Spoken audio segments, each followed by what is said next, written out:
100% emotional point of వ్యూలో మీరు అన్నది కరెక్టే. సార్. ప్రాక్టికల్ పాయింట్ ఆఫ్ వ్యూలో ఐ డోంట్ కేర్. ఇల్లు అమ్మేయటం వీళ్ళ ఎమోషన్ ఆలోచిస్తే, పర్సనల్ ఎమోషన్ కనుక ఆలోచిస్తే I should have been there. Sir. In fact వాళ్ళు ఉండకూడదు అక్కడ. Correct sir. బట్ నా సిచ్యువేషన్ అది. నేను లెజెండ్లో అక్కడ స్టక్ అయి ఉన్నాను. షూటింగ్ నుంచి వచ్చేసి అంత అనిపించలే నాకు. అండ్ ఈ విషయంలో I have to thank my wife and children. Sir great person. Definitely వాళ్ళు ఇప్పటి వరకు అప్పుడు అడగలా, ఇప్పుడు అడగలా. మీరు లేకుండా నేను ఖాళీ చేశాను ఇల్లు అనే టాపికే రాలే ఇంతవరకు. సో వాళ్ళు లైట్ తీసుకున్నారు. డెఫినెట్గా లైట్ తీసుకోవాలా, ఇబ్బంది పడి ఉంటారు, డౌట్ లేదు. But that is the way of life. Sir.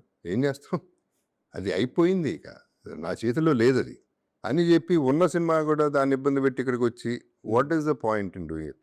అట్లా ఫ్యామిలీ సపోర్ట్ నాకు విపరీతంగా ఉంది కాబట్టి I'm living the way I'm living. Sir. అది అది ఎక్కడ మా ఫాదర్ దగ్గర నుంచి తీసుకున్న, మా బ్రదర్స్ నుంచి, మా సిస్టర్ లాస్ నుంచి, మా వైఫ్ అండ్ మా ఫ్యామిలీ గురించి ఎవరు నన్ను ఇబ్బంది పెట్టలే, ఎప్పుడు నన్ను అడగల. అంతపురం అప్పుడు ఫర్ ఎగ్జాంపుల్ నేను చేసేటప్పుడు డబ్బింగ్ చెప్తున్నాను, క్రూషియల్ డబ్బింగ్ అయిపోవాల్సిందే, సెన్సారు ఏదో ఉంటుంది కదా టెన్షన్. ఓ పక్క మా చిన్నమ్మాయికి ఎమర్జెన్సీలో ఉంది.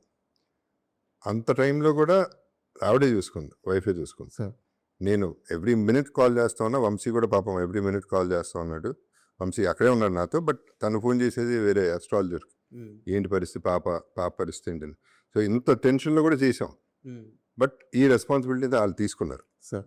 ఇది వాళ్ళకి నిజంగా నమస్కారం పెట్టాలి, నాకు కాదు ఇక్కడ. So I don't take credit. Sir నేను ఈ